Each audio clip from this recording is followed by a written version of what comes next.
hour of overtime bothered a shift worker.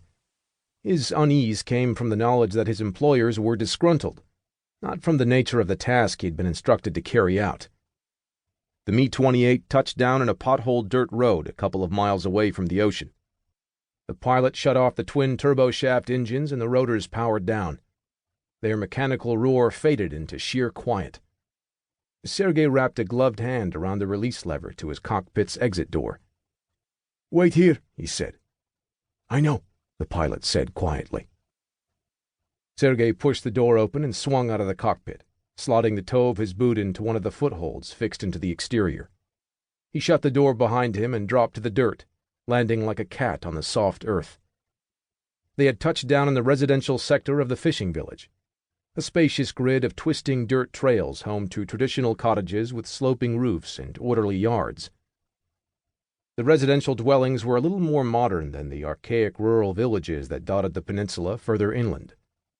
Clearly, the fishing industry provided a level of income slightly higher than most in this region. It still left the residents close to poverty. Sergei couldn't understand why people lived like this. He found no appeal in the isolation. He crossed the road and approached the target destination with measured caution.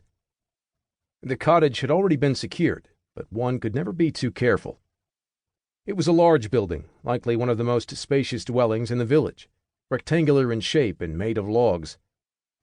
Sergei stepped up onto the wooden front deck and halted in front of the thin door. He knocked once and clasped his hands behind his back. There was no firearm between his fingers. The MP-443 Gratch handgun that he carried on his person at all times was slotted into a holster on his rear waistband. He expected no confrontation. At the first sign of trouble, he would have the gun drawn in a heartbeat. But he needn't have worried. The door was opened by an expressionless man in his mid-40s, wearing cold-weather tactical gear and carrying a Kalashnikov AK-12 assault rifle on a leather strap over his shoulder. Sergei didn't know him, but he'd been told exactly who he would be meeting. He glanced past the man, into the cottage, and spotted a second soldier dressed in identical kit, sitting on one of the frail chairs against the opposite wall. Their eyes met. Sergei nodded approvingly.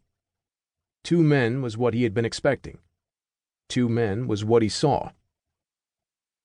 "You got it done?" Sergei said to the man who had answered the door, speaking Russian. The guy nodded slowly. 6 of them. What are you here to do? Ask them some questions. What questions? Sergei fixed him with an icy glare. We're each told exactly what we need to know. Don't get curious. The man relented and stepped aside to let him pass. Sergei stepped into the cottage, which was actually a single giant room home to a kitchen, living quarters, and a frail wooden bed in the corner. He fixed his gaze on the 6 villagers spread out across the wooden floor. Their wrists and ankles were hog-tied with crude leather straps. Gags were fixed across their mouths. Despite the chill, they were all sweating. They stared at the newcomer with unmistakable fear in their eyes. Sergei shut the door behind him and paused to survey the scene. The cabin smelt of sawdust and body odor. It had electricity, at least. 2 halogen bulbs were affixed into the ceiling. They were weak, casting broad shadows over much of the room. He turned to the soldier beside him. Which one gave them the boat? The soldier signaled to the closest man, a weary, weather-beaten fisherman still dressed in work clothes. The jacket and jeans were frayed and dirty from a long day of physical labor. The whispers of thin hair atop his head were matted to his scalp. He wore boots caked thick with mud. The soldiers must have dragged him in from outside after subduing him. Sergei crouched down in the low light and ripped the gag off the fisherman. The fabric tore under his grip. Despite his small stature, Sergei was a strong man, strong enough to impose fear in almost anyone who faced his questions. Over a decade of Brazilian jiu-jitsu had provided him with the strength of a bull. You gave one of your vessels to a group of men who came down from the peninsula, he said. The fisherman offered no resistance. Yes. Why did you do that? They offered me a vehicle in return. I thought it might be useful for my business, and the boat was...